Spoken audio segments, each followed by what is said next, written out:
तसादम का खतरा। हुक्मरान जमात के एक आला सतह इजलास के बाद एक इलामिया जारी हुआ। हुक्मरान इत्तेहाद के इस आला सतह इजलास की गैर मामूली अहमियत बयान की जा रही है। कहा जा रहा है कि बड़े फैसले किए गए हैं। इस इजलास के बाद पार्लियामेंट का मुश्तरका इजलास भी बुलाया गया है। एक राय ये भी है कि कुछ कानून साजी करने का भी फैसला किया गया है, लेकिन सब क्यास आराइयां हैं। कोई वाजिया हिकमत अमली सामने नहीं आई कि हुक्मरान इत्तेहाद क्या करने जा रहा है, लिहाजा इस पर सब अंदाजा ही लगा रहे हैं और क्यास आराइयां ही कर रहे हैं। हुक्मरान इत्तेहाद के इजलास के बाद अस्करी क़यादत के इजलास की भी खबर सामने आई है। इन इजलासों में क्या फैसले हुए या मुशावरतें की गई, इसके बारे में किसी को कुछ नहीं पता है। वक्त के साथ पर्दे उठ जाएंगे। तहरीक इंसाफ ये तासुर देने की कोशिश कर रही है जैसे इनकी पार्टी पर पाबंदी लगाने का फैसला हो गया है। मैं नहीं समझता पाकिस्तान के मौजूदा हालात में किसी भी सियासी जमात पर पाबंदी लगाई जा सकती है। इमरान खान ऐलान के बावजूद तहरीक लब्बैक पर भी पाबंदी नहीं लगा सके थे,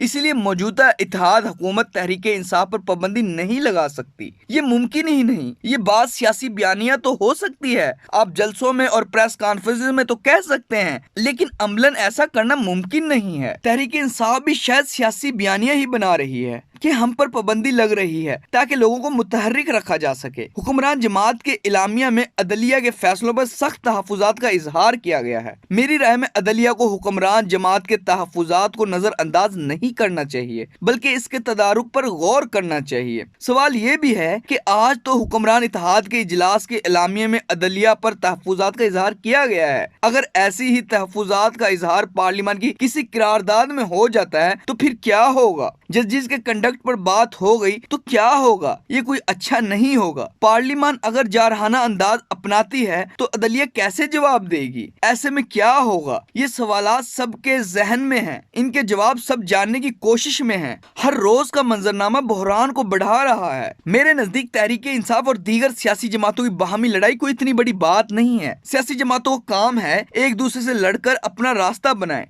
सियासी जमातें अपने तमाम तर इख्तलाफात के बावजूद कहीं ना कहीं इकट्ठी भी हो सकती हैं। जैसे पीडीएम बनी है, पीटीआई की हुकूमत भी इत्तेहादियों के दम कदम से कायम ही रही है। इसलिए सियासी जमातों के दरमियान महाज आराइयां ज्यादा खतरनाक नहीं होती, लेकिन इदारों के दरमियान इख्तियारात और दायराकार को लेकर लड़ाई नहीं होनी चाहिए। गुज़िश्ता माह भी चीफ जस्टिस के एक रिमार्क्स पर सेनेट में तकरीर हुई, जिसकी बाद में वजाहत भी आई। लेकिन क्या पार्लियामेंट के मुश्तरका इजलास में अब दोबारा फिर तकरीर होंगी? सोशल मीडिया पर मोहम्मद खान भट्टी की भी मुबैना वीडियो की बहुत धूम है। मैं इस वीडियो को दुरुस्त होने का यकीन नहीं करता, लेकिन वीडियो सच्ची है या झूठी है या दबाव के तहत रिकॉर्ड हुई, इस पर हुक्मरान इत्तेहाद जमातें तो बोलेंगी और पॉइंट स्कोरिंग भी करेंगी। इस मुबैना ऑडियो ने सियासी सूरत-ए-हाल को मजीद खतरनाक कर दिया है। हुक्मरान इत्तेहाद कहेंगे कि इससे बेंच फिक्सिंग के दावे को तकवीयत मिली है। इसलिए मैंने पहले भी लिखा है कि सूरत-ए-हाल को संभालने की जरूरत है।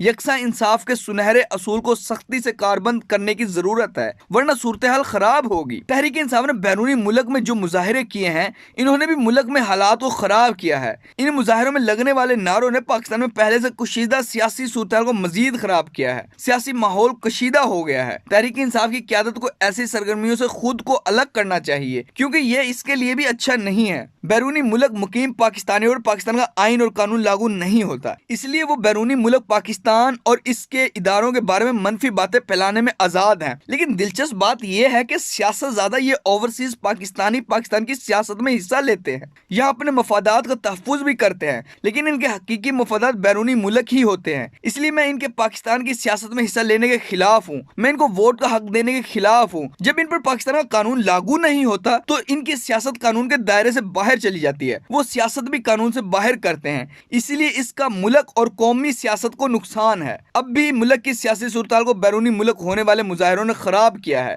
एक राय बन रही है कि इमरान खान और तहरीक इंसाफ जो बात पाकिस्तान में नहीं कर सकती, वो बैरूनी मुल्क अपने मुजाहिरों में करवा रही है। इन्होंने वहां से एक महाज खोला है, इसलिए इदारों में तसादुम का मंजरनामा बन रहा है। सच तो यह है कि अगर इदारों के दरमियान लड़ाई हो गई तो सबका नुकसान है। इसलिए कहीं ना कहीं रेड लाइन है जिसको कायम रखना जरूरी है। मेरी समझ में वो रेड लाइन टूट रही है जो निजाम के लिए खतरनाक है।